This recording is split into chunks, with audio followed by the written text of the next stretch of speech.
démocratie, souveraineté, panafricanisme, monde multipolaire.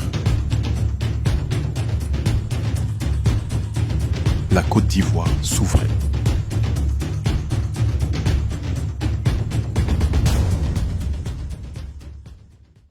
Notre diplomatie va s'orienter dans 3 directions. La première direction, c'est les pays voisins, les pays de l'Afrique de l'Ouest en général. La deuxième direction, c'est tout le continent africain. Et la troisième direction, c'est le monde. Pour la première direction, tout le monde constate qu'aujourd'hui, il y a une crise profonde en Côte d'Ivoire entre les pays membres de l'AES et la CEDEAO. Notre objectif, c'est de rentrer en dialogue avec les pays de l'AES et de trouver les traits communs entre l'AES et la CEDEAO et fonder une nouvelle communauté sous-régionale qui puisse permettre d'harmoniser les relations politiques, économiques et socio-culturelles entre les pays membres de la CEDEAO. Mais l'élément fondamental sur lequel nous devons travailler, c'est vraiment la création d'une monnaie unique en Afrique de l'Ouest. Cette initiative a été prise par les différents chefs de l'État et ils sont arrivés à un consensus, c'est la création de l'ECO. Nous devons tout mettre en œuvre pour que l'ECO démarre et que ça soit la fondation d'une nouvelle communauté sous-régionale. Quel nom ça va prendre? Eh bien ça dépendra des échanges avec tous les pays membres de la CEDEAO. La deuxième direction, c'est au niveau africain. Au niveau africain, les chefs d'État africains ont adopté en 2013 l'agenda 2063, dont l'objectif fondamental, c'est l'intégration des différents pays africains par route, autoroute, chemin de fer, électricité, eau, téléphone, gazoduc, etc.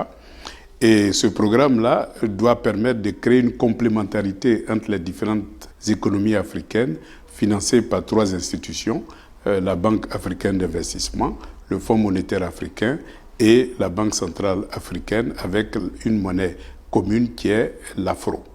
Et l'objectif stratégique de toute cette politique de l'agenda 2063, c'est d'arriver en 2063 aux États-Unis d'Afrique.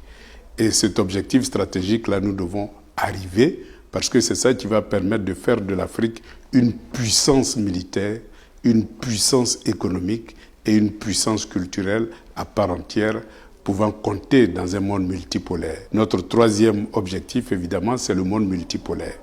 Nous constatons depuis la chute du mur de Berlin et donc de l'Union des républiques socialistes et soviétiques l'avènement d'un monde hégémonique qui avait 2 objectifs. Un objectif politique, exporter de gré ou de force la démocratie. Ça a été un désastre en Libye. On a vu comment la puissance libyenne a été décomposée et aujourd'hui c'est l'anarchie totale. En Iran comme en Irak, comme en Afghanistan, ça a été le même désastre. Donc le résultat est là. Et je crois que cette politique agressive-là, d'instaurer la démocratie à travers le monde, nous devons combattre pour que nous respectons la souveraineté de chaque État. Donc nous nous inscrivons dans la logique d'un monde multipolaire et nous sommes prêts à créer les conditions nécessaires pour faire partie des pays émergents organisés au sein des BRICS.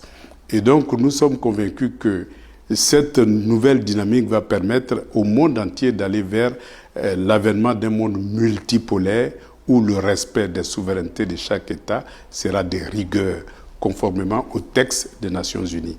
Et pour conclure tout ceci, notre diplomatie, étant donné que nous voulons passer d'une économie primaire à une économie industrielle, notre diplomatie va s'appuyer essentiellement à travers le monde sur une diplomatie économique, une diplomatie technologique, une diplomatie culturelle et sportive.